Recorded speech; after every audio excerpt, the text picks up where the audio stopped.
Littéralement, un tulpa est une forme de pensée. On considère également qu'un tulpa est une forme de conscience autonome et indépendante créée à partir de la simple volonté psychique.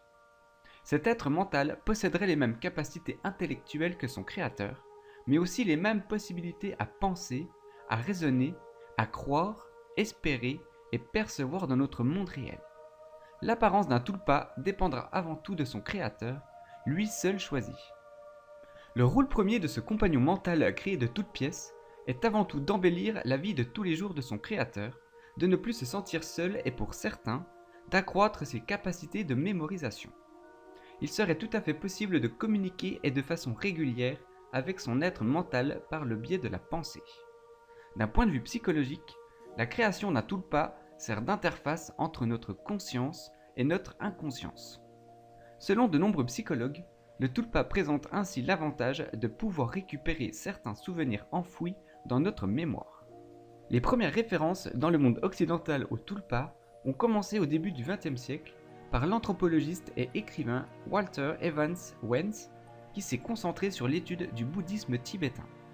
Cependant, ce n'est qu'en 1929 que le mot tulpa fut formellement nommé par la française Alexandra David Néel dans son ouvrage Mystique et magicien du Tibet.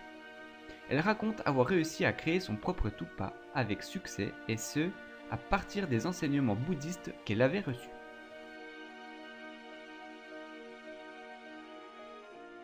Pour tous les créateurs de tulpa, tous s'accordent à dire qu'un tel esprit n'est ni un démon, ni une entité maléfique, ni une quelconque maladie psychologique telle que la schizophrénie, et encore moins une forme de sorcellerie. Bien que de nombreuses creepypastas sur ce sujet existent sur internet, il faut savoir qu'un tulpa ne pourra jamais vous nuire d'aucune sorte. Votre volonté étant toujours supérieure à la sienne, elle ne peut vous désobéir sciemment et vous cacher des choses à votre insu.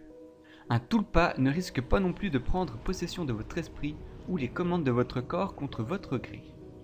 C'est votre attention, et seulement cela, qui la maintient en vie, et il est donc inutile de penser qu'un tulpa puisse vous faire du mal, et cela n'est jamais arrivé à qui que ce soit. Vous l'aurez compris, on pourrait tout à fait associer cette étrange pratique à une forme de phénomène dit paranormal ou surnaturel.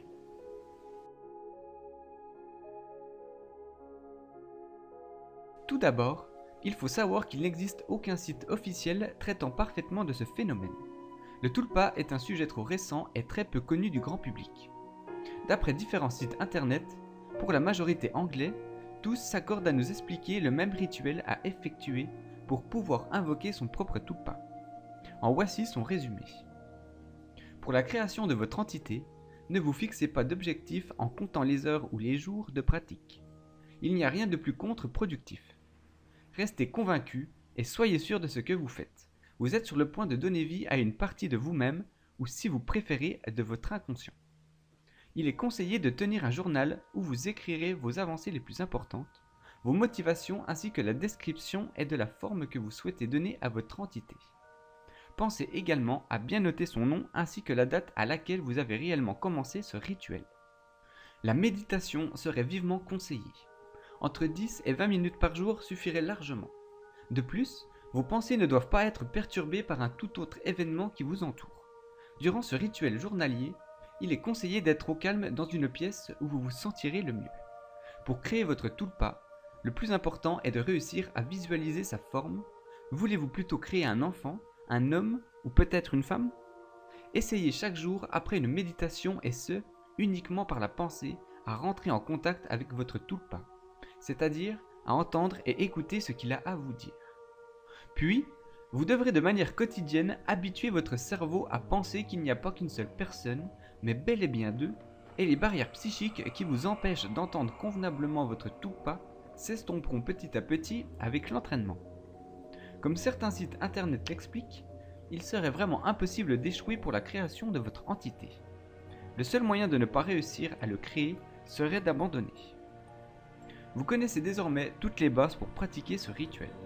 Cependant, cette expérience n'est pas à prendre à la légère. Soyez sûr d'être assez fort mentalement et à long terme. Méfiez-vous toutefois de ne pas sombrer dans la folie ou la paranoïa.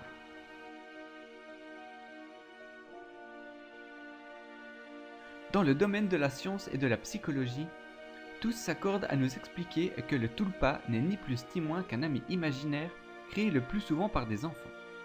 Cependant, ce fantôme imaginaire aurait un enjeu psychologique intéressant permettant de faire le lien direct avec l'inconscient humain, difficilement accessible par les techniques de psychanalyse modernes.